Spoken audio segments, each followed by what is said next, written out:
لقد کان لکم فی رسول اللہ اسوۃ حسنہ، اگر کسی کی نقل ہی کرنا ہے، ہیرو کی نہ کرنا، کرکٹر کی نہ کرنا، کسی آوارہ کی نہ کرنا، کسی زانی کی نہ کرنا، کسی شرابی کی نہ کرنا، کسی ناچنے والے کی نہ کرنا، اگر نقل ہی کرنا ہے تو پیارے محبوب کی کرنا، اس لیے کہ تیری سیرت، تیری صورت زمانے سے نرالی ہے، تیری سیرت، تیری صورت زمانے سے نرالی ہے، تیری ہر ہر ادا پیارے دلیل بے مثالی ہے۔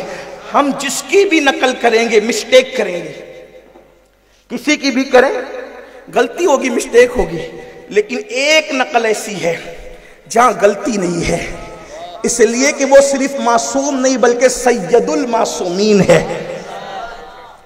انہی کو آئیڈیل بنائیں، انہی کو آئیڈیل بنائیں، بس اسی پہ گفتگو نہ، یہ میں نے چند تمہیدی کلمات کہے، اب توجہ کریں ان کی سیرت کیا ہے، ان کی سیرت کو آئیڈیل بنائیں، اس لیے کہ جو ان کی سیرت کو آئیڈیل بناتا ہے اللہ کا محبوب بننا ہے، اس کے کرم کی توجہ اپنی طرف کرنا ہے تو اس کے محبوب کی نقل کی جائے، اس کے محبوب کی نقل، اور ان کی زندگی ہر غلطی سے پاک، ہر گناہ سے پاک، ہر عیب سے پاک، بلکہ اتنی خوبصورت ہے ان کی زندگی کہ جو ان کی زندگی کو اپنے لیے آئیڈیل بنا لیتا ہے وہ بھی لوگوں کو اچھا لگنے لگتا ہے۔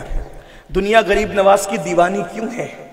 کیونکہ انہوں نے نقل کی ہے مصطفیٰ جان رحمت کی۔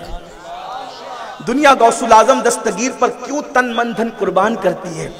کوئی باپ کے نام سے ایک من کھانا جلدی پکانے کو تیار نہیں ہوتا کہ لوگ پاگل ہیں، پورا مہینے جو ہے وہ ہزاروں لوگوں کو کھلاتے ہیں۔ یہ محبت کیوں ہے؟ یہ پیار کیوں ہے؟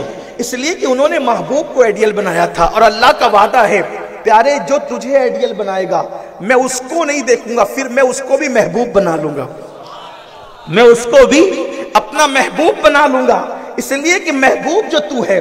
بلکہ ایک بات آپ کو بتاؤں اپنی بات آگے بڑھانے سے پہلے، یہ تو حبیب کی بات ہے، یہ تو حبیب تو بہت بلند چیز ہے، حبیب بڑی عظیم چیز ہے۔ کلیم کی طرف آئیں، حضرت موسیٰ کلیم علیہ السلام جب قوم نے غداری کی، نافرمانی کی، حضرت کلیم موسیٰ علیہ السلام نے دعا کی، اللہ جو کافر ہیں ان سب کو تو دریا میں غرق کر دے۔ اللہ نے فرمایا ٹھیک ہے، آپ نکلو، دریا میں جاؤ گے تو ہم رستے بنائیں گے اور ان کو ڈبا دیں گے۔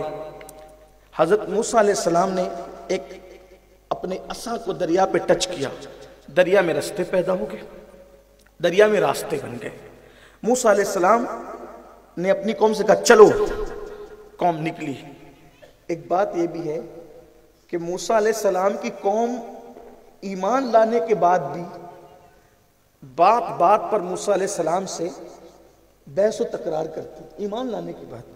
جب موسیٰ علیہ السلام نے دریا کا پر عصا مارا، راستہ بن گیا، تو ان کے 12 قبیلے تھے اور ایک رستہ نہیں بنا، 12 رستے بنے، ہر قبیلے کا الگ رستہ۔ وہ سب چلنے لگے تو ان کو شک ہوا کہ ہم تو جا رہے دریا میں، وہ قبیلے کا کیا؟ انہوں نے کہا کہ حضرت وہ ہمیں دکھنا چاہیے اور باتیں بھی ہونی چاہیے۔ تو موسیٰ علیہ السلام نے دوسری بار عصا کو ٹچ کیا، چونکہ جب دریا پھٹا نا تو ایسے نہیں پھٹا بلکہ پانی کی لہریں دیوار بن گئی تھی، پانی کی لہریں دیوار بن گئی تھی۔ اب انہوں نے کہا کہ یہ دیوار ہے، ہمیں دکھنا نہیں کہ کون جا رہا ہے کون نہیں جا رہا ہے۔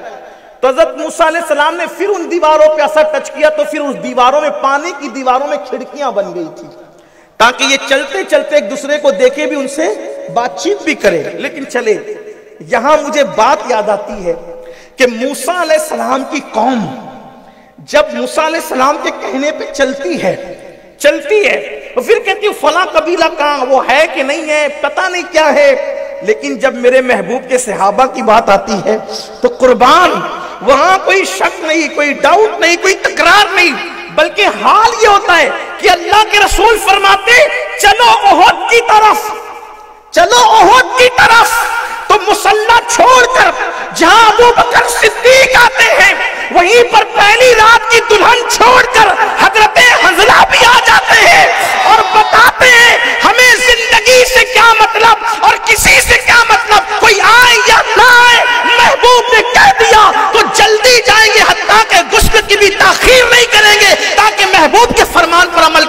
دیری نہ ہو جائے۔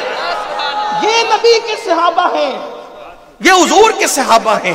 جناب موسیٰ کی قوم کا حال یہ، اپنے نبی کے صحابہ کا حال یہ۔ اسی لیے صحابہ کا احترام بھی ہونا چاہیے، اور بہت ہونا چاہیے، اور سب سے زیادہ ہونا چاہیے۔